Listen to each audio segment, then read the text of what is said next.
For those of you who are joining us outside of our regular group, we are Childhood Education International.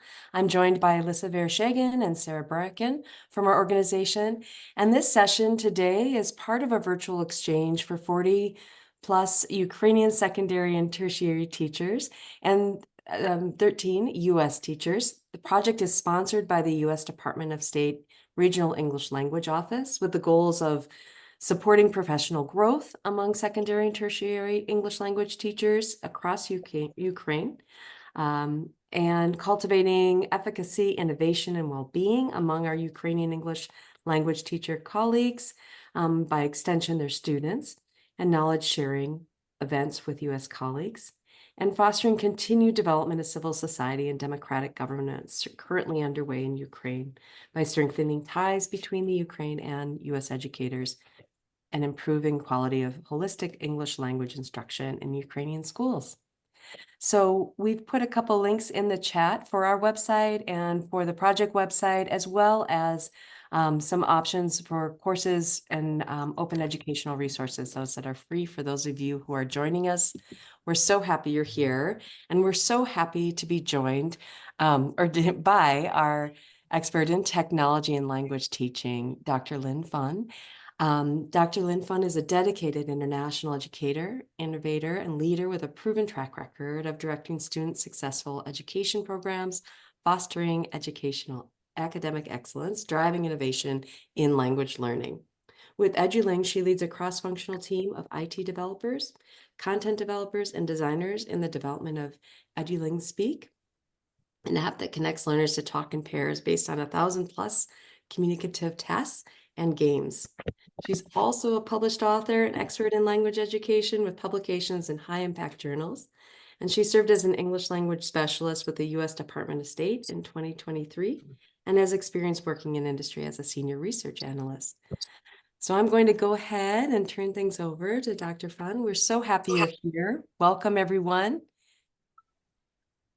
Thank you so much for having me, and it's nice to see so many educators from all over the world, and not only from Ukraine, but from other parts of the world as well. I have had the pleasure of working with some Ukrainian colleagues through my role as the chair of the Affiliate Network Professional Council of TESOL International Association. So I have been working with some leaders there and sharing ideas, and especially hosting them at TESOL in Portland, as well as in Tampa, Florida. This year. So it's nice to be connected again. I'm a little bit nervous talking to a new audience, but I hope that we'll be connected throughout this presentation. So let me share with you my screen.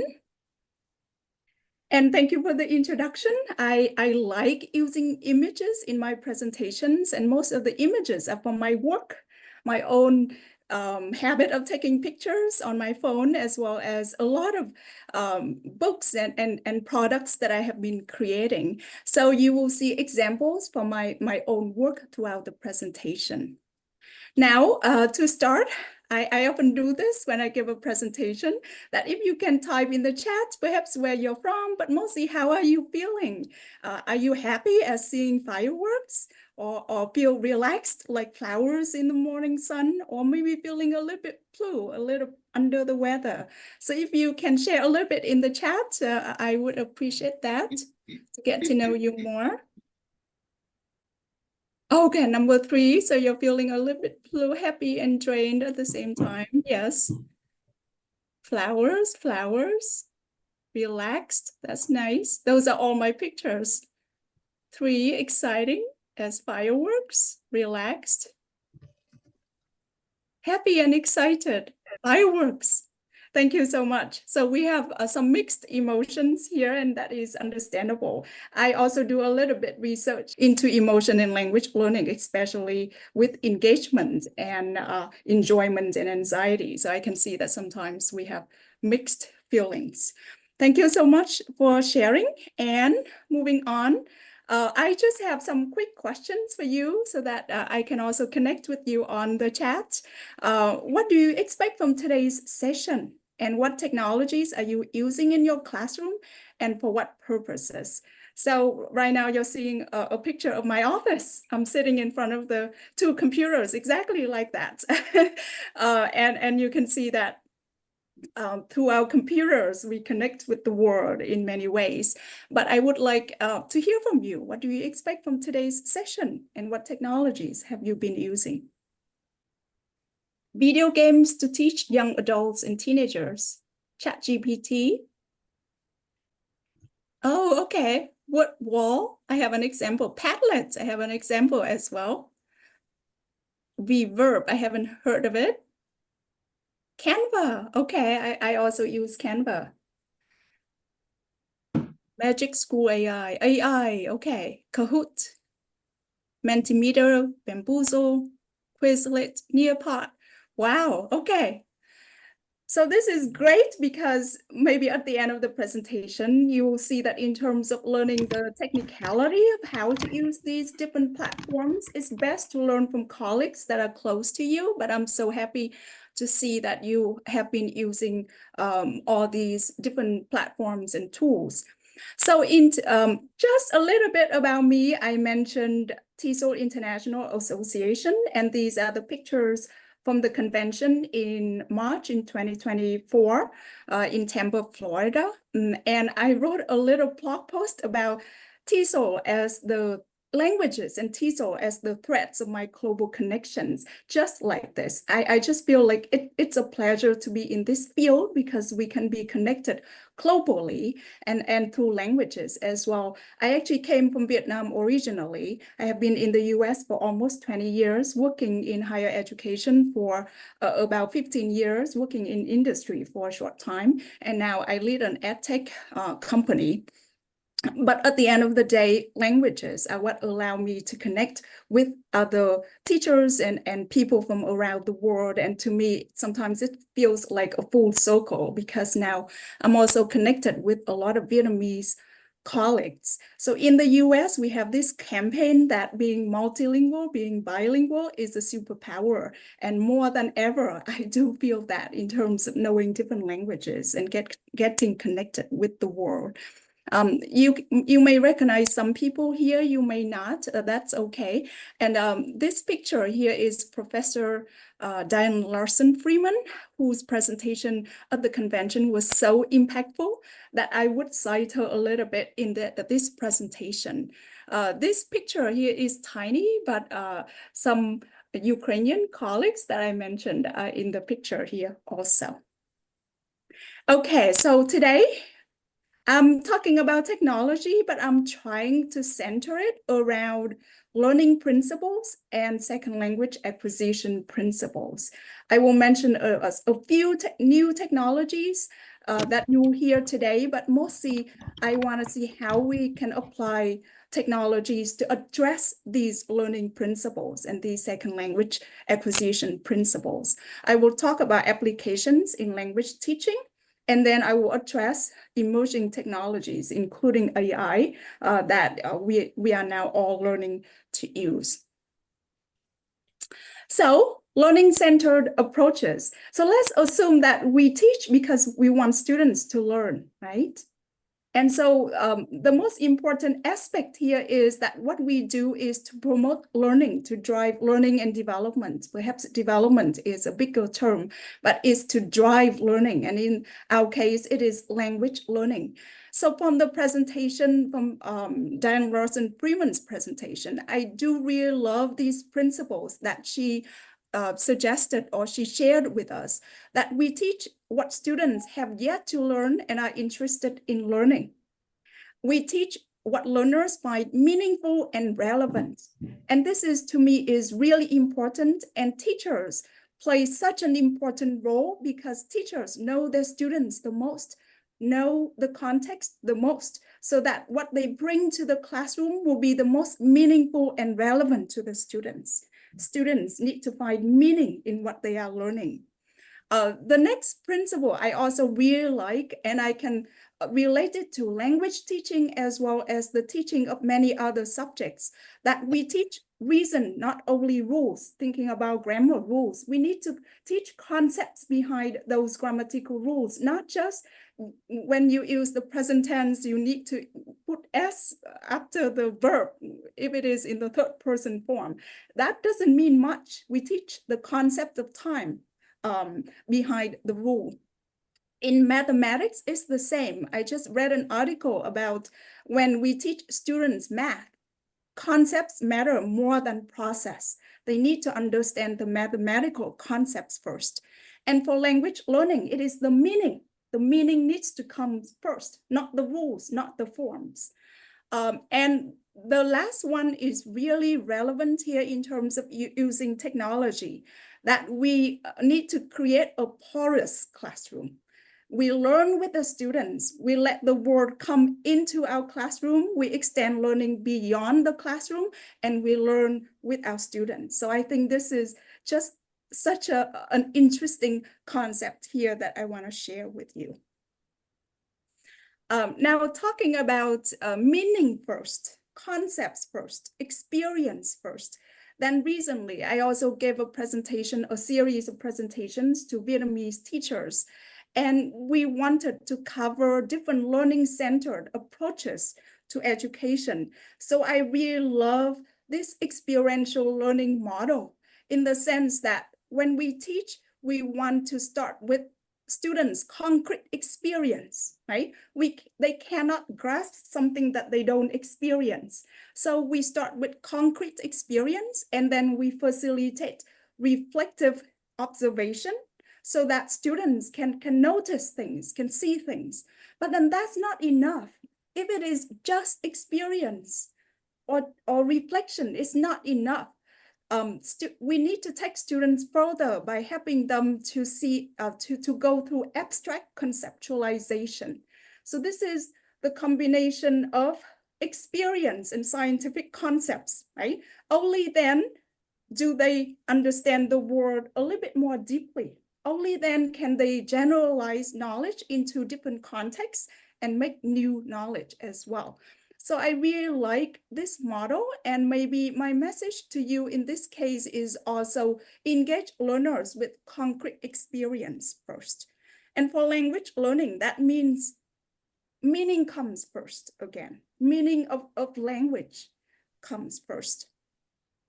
Okay, so a little bit more of the theoretical principles that I'm covering, that with second language acquisition, there are some principles that we have been following because they have been established in our field. The first one is pretty simple, but sometimes really difficult to apply, is that learners need a large amount of varied, rich, meaningful, and comprehensible input. When there is no input, there's no learning. But it also has to be a huge amount, right? When you pay attention to children learning, they absorb language all the time. And that's what it takes for them to learn a new language. But the input also has to be varied so that they can encounter different forms. They have to be rich, they have to be meaningful so that they care about what they read or what they listen to. And it should also be comprehensible. Now, maybe I can give you a short quiz in a way. Who comes to mind when I mention comprehensible input? What scholar has been a strong advocate of comprehensible inputs? Yes, Stephen Krashen, yes. And he is very active on Facebook. He's very active on social media, and he's still a very strong advocate of comprehensible input. And recently, he shared with me a comment that he made on an app that claims to be able to teach learners by just involving learners in repeating after what they have heard. That is on the contrary with second language acquisition, right? Okay. And Ali says that I will meet him personally one day in the future. I know Faja Rudin, and maybe I don't say your name correctly, was in a presentation when he presented with me also. The second principle that I'm sure you have seen, right, is the sociocultural learning theory, that in this theory, social interaction is central to language learning. Having a young kid, I see this every day. My daughter learns from the interaction with me. I can see learning by the second, right? Because if she says something new, if she struggles with language, I can see learning happen in interaction. So in this model, you can see that learning often starts with social interaction, but then the learner will learn to internalize the knowledge and then can perform the task or the skill independently. And teachers play the role of providing scaffolding so that they can perform at a level a little bit above their level, right? In their zone of proximal development. And in second language learning, you can see this. You can also see this in many situations that learners acquire language through socialization into certain discourses. Like us, we learn to do small talk by doing small talk with colleagues, right? We socialize into these discourses. And with in the interaction hypothesis that you might have heard of a lot, then through interaction, we negotiate meaning, we negotiate form, we receive interactionally modified input. And again, this is a source of learning. So I'm sure you know this, but I want to also point out that interaction plays an important role here. And the third principle here that I want to mention is that output may not be as essential as input, but it is a driving mechanism of second language acquisition. Because when we produce output, we notice the gap between our language and maybe the target language. We notice some kind of gap, right? Also, when we produce language, we may be engaging in something that is called languaging. We talk about language, we notice language, we produce language-related episodes. And through this process, our language develops further. So I also want to point out that output is important for language learning. Okay, so let me see, I'll look at the chat quickly. Does this make sense? Does it sound familiar? Yes. And so now, what is the role of technology? Actually, I created this image a few years ago before I published the Edulink Speak app. So when we think about technology, we often think of it as a tool. Yes, it is still a tool. We use it to achieve a purpose. But it is not only a tool, it's more than that. Because students learn through technology even without you. Informal language learning plays such an important role. And research in language learning technology shows that actually entertainment technologies have more impact than education technologies on language learning. I remember a conversation with a colleague who asked me about Vietnamese students' language skills. And then he says, is there YouTube in Vietnam? Can they access YouTube? And I said, yes. And then they say, then, wow, I'm sure they can speak English. This is just to show you the power of entertainment and informal language learning. Students learn so much beyond the classroom. So that's why when we think about technology, and think about language learning, it is actually a complex dynamic system with so many components interacting with each other. Learners also acquire language through informal language learning opportunities, like I mentioned, entertainment, right? Reading books, watching movies, through social media when they interact with each other and produce language. So they don't just receive language passively, they also produce language, take action in those communities. They play games, right? So the concept of playgrounds is like playgrounds for students to be in, children to be in. They are like mirrors, right? That they can reflect also through that process. They can reflect on their language development and language learning. Windows to different world, right? And also the porous classroom. So that's the same, learning beyond the classroom. The knowledge comes in, the knowledge extends beyond the classroom, and learners learn beyond the classroom walls. So in today's presentation, I'm not just covering how to use certain technology. I want to center us around the important aspects of language learning and teaching, right? Really put learning at the center here. Okay, second point, applications in language teaching.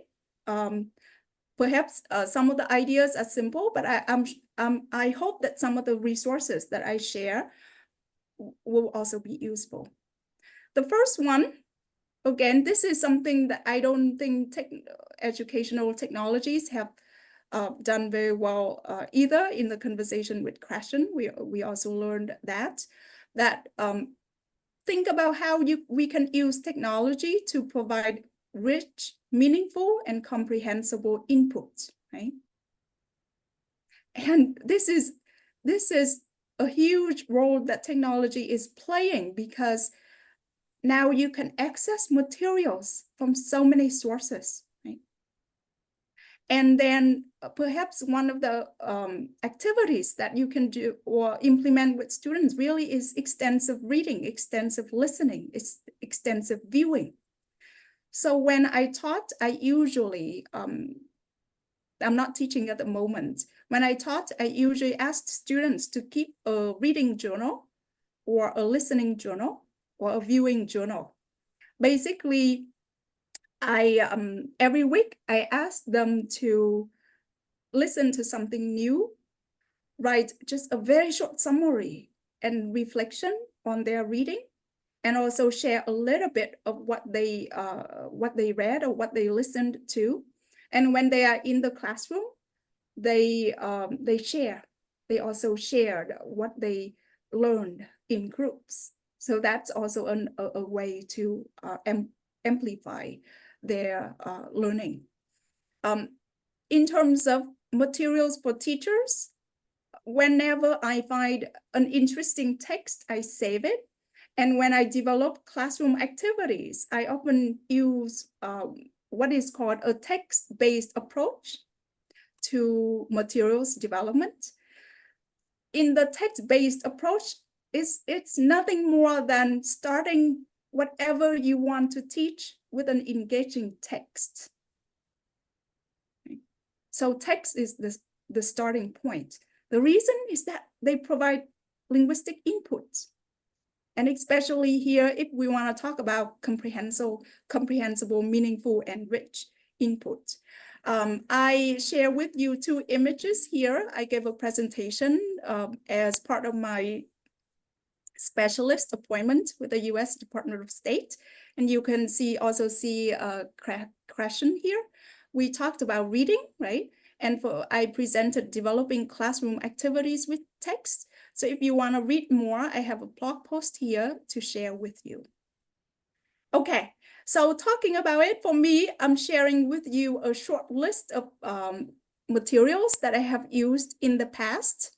I found some stories that students can read through ESL Bits.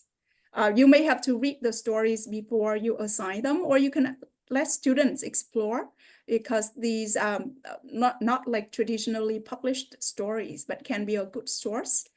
I use the Times in plain English if you like students to read news, and if you want to find simple news, then this website I have used a lot in the past.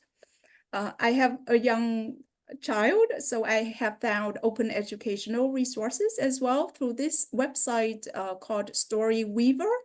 It has stories in different languages, and I have actually translated a few into Vietnamese because I want my daughter to also learn Vietnamese. Of course, the usual one, TED Talks, YouTube videos. But the key is that whenever you encounter something engaging or interesting, save it. And for the materials to be engaging, they have to be interesting to you first, right? I have taught personal narrative essays to students, so I have found this set of personal narrative essays that are just so good, and they were written by teenagers. So I have been using them to teach essay writing.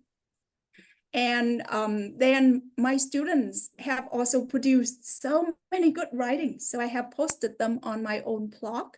And if you are interested, you can take a look at this writing by my former students and many other essays that are just really wonderful.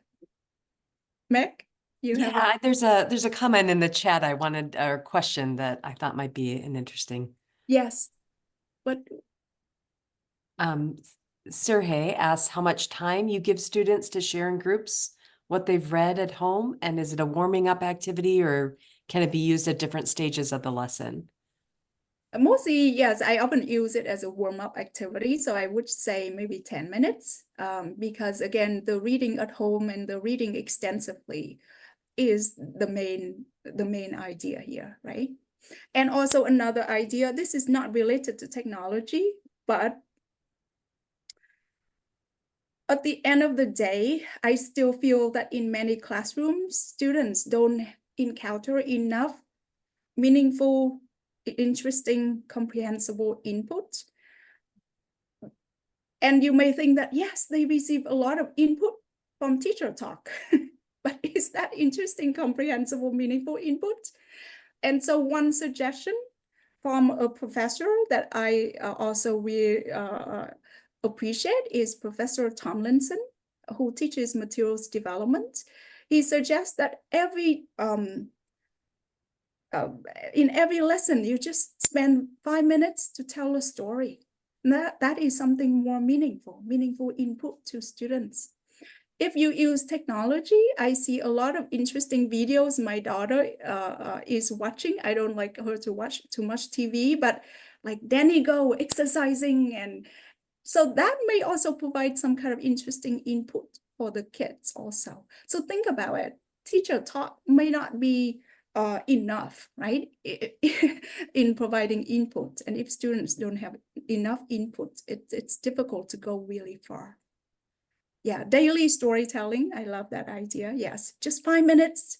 Tell your kids something interesting, maybe even your own personal story, but make it interesting into a story, right? So a lot of essays on my website. When I share I will share the PowerPoint. Yeah. Okay, what time is it? I have been talking for 30 minutes. Okay. Meg, thank you for asking the question because I do want to be more interactive, and my chat is not open, so that's why I don't see all of the comments there. Absolutely. Okay, so the second part, because I also mentioned that interaction and language output are important, right? But I don't advocate the kind of controlled language output. I also think that we need to promote more authentic language use. And what do I mean by authentic language use? It is to use language for a communicative purpose. And I have given this presentation about task-based language teaching before. So I created this scale here in terms of inauthentic and authentic, but you may think of it as controlled and free practice. So let's look at the scale here. When students maybe just listen and repeat after you to practice over a word, it's not authentic, right? It's not for any communicative purpose. If students just fill in the blanks with words, that's producing language, but again, it's not for any communicative purpose.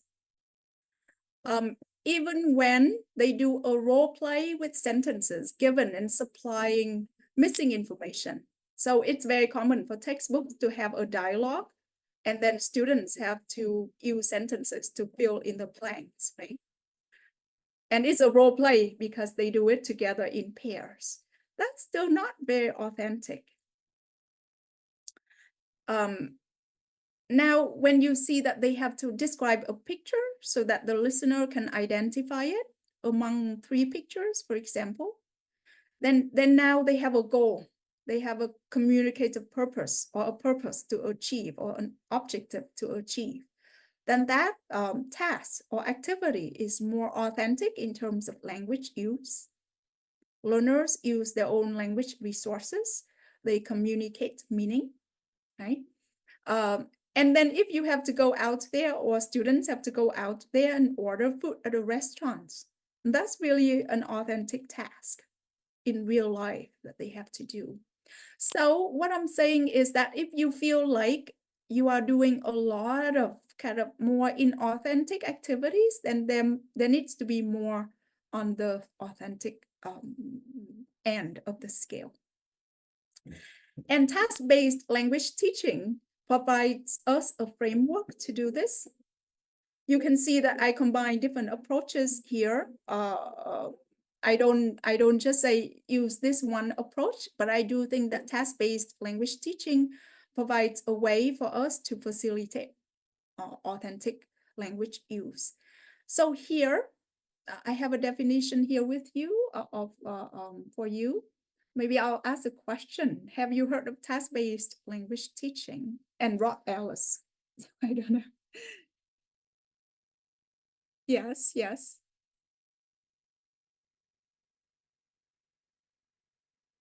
Yes. So most of, yes, of course. Interestingly, I just gave a presentation about task-based language teaching to teachers from California.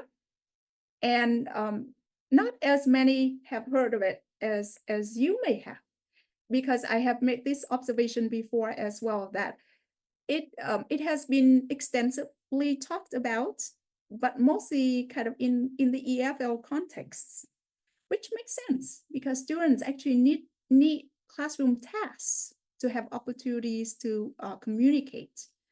So let me give a definition here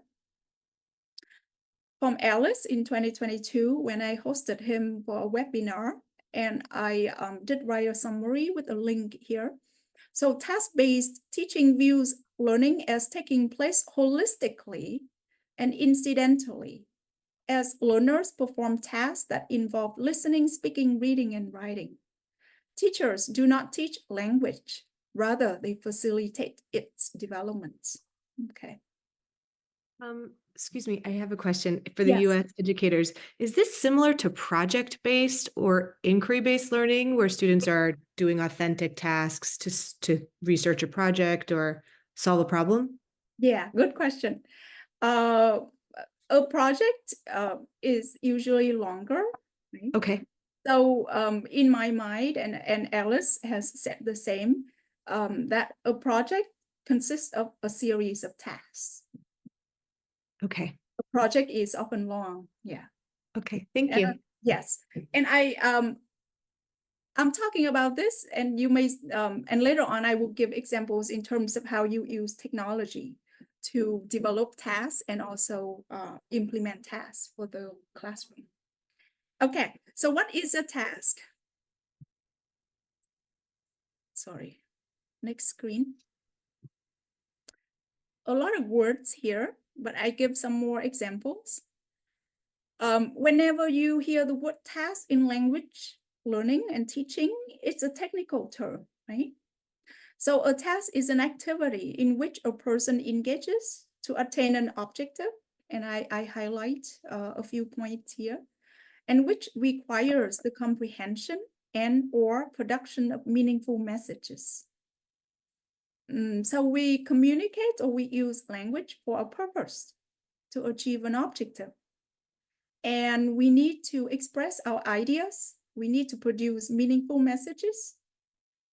And we also need to understand meaningful messages. So it's a really broad definition, but what it highlights is that it's meaning focused, right? It's not form focused, it's meaning focused. And usually there is an objective.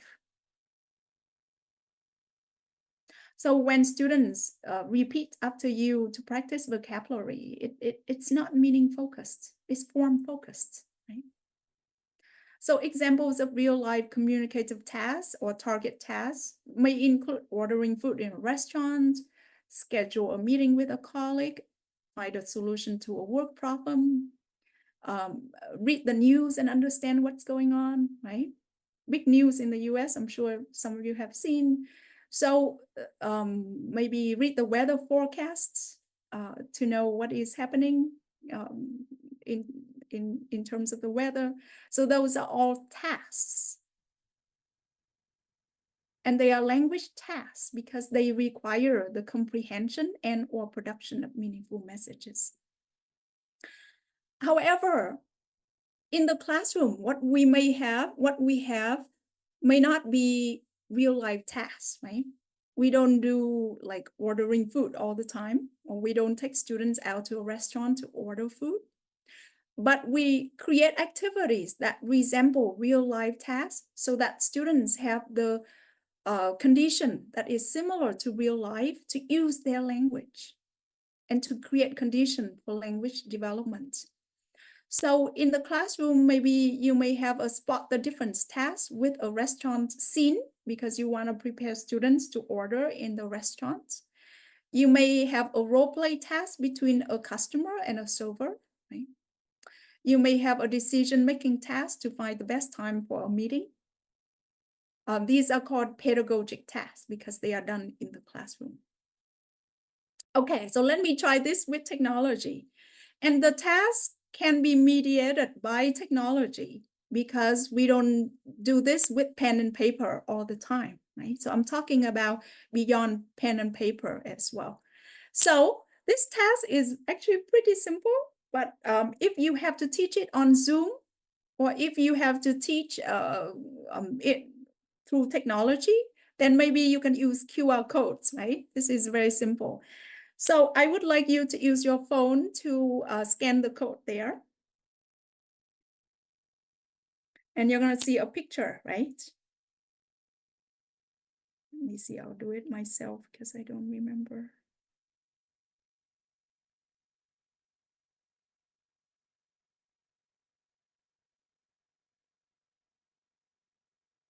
Okay. You see a picture? Yes, on your phone. So this is called spot the difference task. And you have a picture. You are student B, you have a picture. And I have a picture. I am student A, or I'm the teacher describing a picture to you. And what you have to do is to listen to me and then find the, let's just do three differences between the picture I describe and the picture you see, right? So it's a task because there's a goal here, there's information gap, and I have to use my linguistic resources to communicate ideas, and you have to understand my messages, right? And we need to solve this problem together. Okay, so listen, and you can type in the chat when you hear a difference, okay? So this picture shows a mother and a daughter playing hide and seek. The mother is standing next to a big tree with her hands covering her eyes. Above her is a blue butterfly. Very easy. Yes, so your butterfly is red, yeah. And the daughter is hiding behind some flowers. I see a hummingbird hovering above a pink flower. Yeah, a bee, you see a bee. And above the daughter is a pink cloud. That looks interesting. It's pink. Yeah, white. Okay.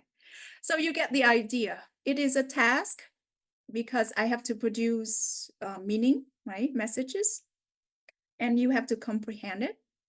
And there's a gap between us, the information gap between us to solve. And I do this through technology. And basically, actually, developing tasks takes a lot of time, but it's worth it. If we don't do something like this, students may not have enough opportunities in the classroom to produce language. And if all we do is just sit and talk, free conversation, or even discussion, it's good, but it's not enough. One of my colleagues say that if all that you do is discussion, it's boring. And you may not be able to create a compelling reason for students to communicate. Okay, so I hope you like it. Discord, someone mentioned Discord. I also used Discord, and I tried all these tasks on Discord also. Okay, so you can scan the picture A here if you are curious what it looks like or what it is. And the picture comes from my picture book. I'm also a picture book author. Yeah, simple idea mediated through technology. But the task is the important part, perhaps not the technology. I want to give you another example. I also love using Padlet. So when I taught a US culture course, I created I implemented an activity that I called progressive contribution. Progressive in the sense that it's moving forward. So we learned about holidays around the world and in the US. So students work in groups 1 to 7. And each group is responsible for contributing to one of the sections. So you have the sections there: Christmas, Hanukkah, African festival, Happy New Year, Chinese New Year. So we have 7 groups, and each one is responsible for finding information and looking at the book and to create their information for their section. After 10 minutes, I asked them to move to the next section. So they need to add more ideas. So that's why I called it progressive, right? That and I based this idea on an activity called progressive brainstorming. It's kind of the same. The students work in groups on something, and then they pass their paper along to another group so that more ideas can be added to their paper. So Padlet, perhaps nothing, you have heard of it. Many of you have used it. Again, here, the point is for students to produce knowledge and produce language. Okay, now I'm gonna talk a little bit about my app because I have a lot of tasks. The app is dedicated to tasks, the kinds that you just experienced. So what is unique is that learners can do solo tasks like what you just did with me. They listen to a description and they have to find differences. Or they listen to a description and they have to find the correct picture. But they can also be connected in pairs to do the task that I just showed with you. Student A has one picture, student B has one picture. They have to talk to find the five differences. And the app currently has about 1,500 tasks in 45 different categories. So variety is really important to me as well. So if you're interested, you can download it and try out the tasks. In terms of connection opportunities, students can connect randomly with any learner on the app, or they can call and text friends that they have on their friend lists, or they can pin their profile in the social lounge so that they can make friends. So my goal here is to try to facilitate interaction, task-based interaction mostly. I actually created this after my experiment with Discord. So I implemented these tasks on Discord, but it was still a little bit cumbersome. So I thought, well, why don't I create an app for this? And that's how it started. I want to give you so this is another spot the difference task, but with the Christmas scene, right? And right now the app actually has a lot of courses, and then you can see many different tasks here, picture differences, solo picture differences, duo, 2 people together. There are stories as well. This is another example of a task on the app. I called it picture sequencing. Maybe Meg, maybe if you can help me, we can do this task together. Sure. Okay. On the app, actually, so I'm gonna be student A, you're gonna be student B. Okay, so just imagine that you don't see my pictures Okay. and I don't see yours. So I have to describe my pictures so that, and then you have to describe your pictures so we can put them into a sequence of how to make tea, right? Okay. Mhm. Okay, you go first since I talked a long time. What pictures do you have? Okay. I see a tea kettle pouring hot water into a teapot Mhm, in one of my pictures. mhm. Also, I have a picture of a teapot pouring hot tea into a cup, a teacup. Okay, I see. Okay, so for me, I have two pictures. Picture A, I see a tea kettle with steam coming out of its nozzle. And then in picture B, I see the tea kettle with some tea being put into it. The lid is open. So what do you think is the first step? I think picture C, the one I described with the hot water from the kettle being poured into the pot. Is the first step? Do you think that we should put the tea in the cup, in Oh, the kettle first how do we before make tea? pouring the With water? water first or tea first? I think tea first. Yeah, okay. So I think picture B is first, right? We put the tea in the kettle, and then Okay. And we then put the hot water in. yeah. So picture Picture C, C. BC, right? Mhm. And then I think we need to let it stew or brew. Is that the word stew or brew? Brew. Let it brew. I Let it think brew, brew. steep or brew. Yes. Steep or brew for a while before we pour it. Yes. So we have B C A D. AD. Beautiful. Oh, See, I very learned a cool. new word, and that's how learning happens. That's what I mean by a task. So I was confused with stew and brew or steep. Steep, I have never used it. Can you type it in the chat? Yes. So that is a task, a pedagogic task, but it resembles some real life tasks as well. And I have a series like this with like students have to describe the life cycle of a butterfly, life cycle of a plant, how to make a snowman, how to make chung cake, which is a popular cake in Vietnam. And you can do it with the app using technology, but definitely you can use this with paper and pen in the classroom.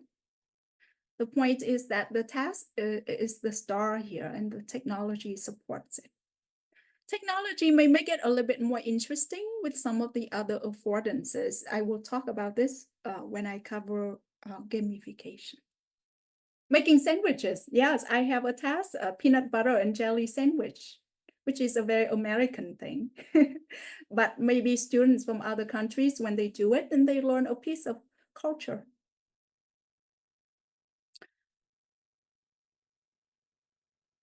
Yeah. Okay. I'm gonna give you another example of a task on my app just because I just did it with a student.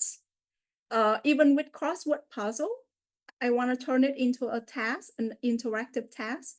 So one student has the horizontal words, and another student and has the vertical words, and they have to negotiate and complete this. So I'll maybe fast forward if it is long. This video shows how you can let me share the sound. Connect with another person in the Join Speak app. And after you are connected, you can choose a course and then look for a task to complete together. In this case, I'm inviting my partner to play a crossword puzzle together. First, we see a list of words that we can study before the crossword. And then here you can see that I have the horizontal words and my partner has the vertical words. So she has to explain her words to me so that I can complete the puzzle. And I have to do the same. I explain the words to her so that she can complete her puzzle. By doing this, we practice speaking as well as vocabulary. And this is a more active way of practicing vocabulary rather than just doing the crossword puzzle on your own. And now you can see that I have finished my puzzle and I click next and complete the task. Okay. Um, my students always love this whenever I do it in the classroom, but with the app, they can also, I don't want to show you too many of the thumbnails that came up, but they love the activity. And recently when I did it with a student, we did that playground task, just really simple, right? But it still generated pretty interesting conversations because the word pavilion, when I think about pavilion in the US, I think about something in the park. But in Vietnam, when my partner explained it to me, and she's a student, she said that she often sees it in the market when people sell things under it. So that we kind of learn a cultural topic there through this interaction. So I encourage you to explore technologies to connect students and do things like this. Or if you don't use technology, develop tasks to facilitate communication. Okay, this is my new experiment. The app also now has the option for students to talk with AI. But again, I always think a little bit further in terms of combining tasks with AI so that it's not just a free conversation, right? Which is good too. But here I put a decision-making task on the app. This is not published yet, but it will come out soon. Basically, we mean I and the AI, had to talk to decide on 3 activities to propose to our university. And this task actually was used in my dissertation. So you can see that a decision-making task with the AI, and we had to negotiate. And however, I bet that the conversation would be so much more interesting between a learner and the AI. You can see that it is somewhat clean and clear between me and the AI. But if a learner has to do it, I just imagine that there will be struggle with language. There will be part of it that is not clear. Then I would be curious how the AI reacts and what the learners learn by interacting. So this is how I think about in terms of the potential of AI for language learning. It is also to create opportunities like this. Okay, so I see a question. Great idea using customized app. I really love it. Going to share a tool to build one, to build an app. I have a team working with me. It's a long project already. But if you want to create crossword puzzles, like I wrote an article about it. So if you want to create crossword puzzles and print out 2 copies to students, I'll share an article later about it. Perhaps you could use whatever AI that character AI uses, so that each AI has its own unique person. Yeah, that's one idea, that we want to create characters so that students can interact with different characters, but it will take a long time or some investment to do it. Yeah. Okay. Should we take a short break? 3 minutes? Sure. 5 minutes? I'm just conscious that whenever I talk too much, I wear people out. Sarah also had a question about whether the app can be downloaded on tablets or school devices so that it could be used at school if there are, prohibited personal cell devices at the school. Right now it is best on mobile because when I created this, I also thought that it's the most accessible to people. it can be downloaded on the iPad, but the interface is not as good. With school devices, I have to look into it more because I have to talk to my developers. We just haven't had the resources to extend it beyond the mobile. I think even with the MacBook, you can download it, it's just that the interface is not gonna look so good, yeah. But if there is a need from a school, I'm happy to continue to develop it to other devices. But thank you for the question.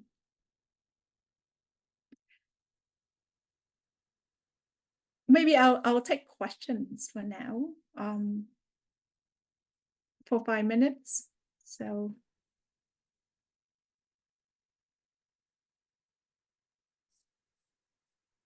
Thank you for trying it. Is it possible to use the app as guest, though I'm kind of permanent students? What do you mean as a guest? Yes, you can use, when you create an educator account, you can explore it as a student without having an account. Right now, it's not an option to use it without an account, but creating an account is very simple. You can use email, and if you want to delete it, you can delete it.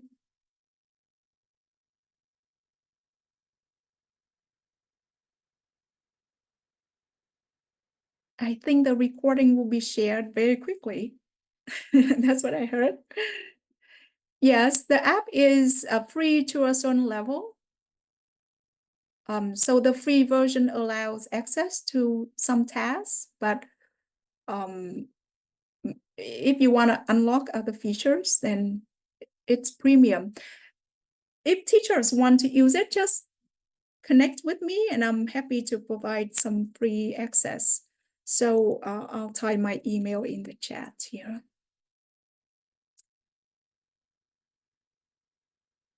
I would love for teachers to use it and give me feedback. That's what I desperately need at this point. Yes. I love it for sure. I have spent almost, I just shared it on Facebook, almost 500 hours on it. Meaning using it. Of course, the development time is 3 years.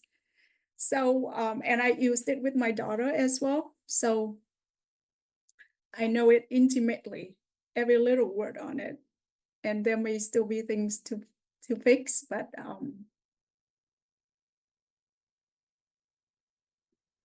Thank you for providing that, Lynn, and for sharing your email. That's really appreciated and very generous of you. 500 hours is a lot. That is amusing. yeah, because I tested, right? I tested so much, and I also try it with so many people. Okay, but my point is mostly to inspire you to create tasks and use them with technology if you have to.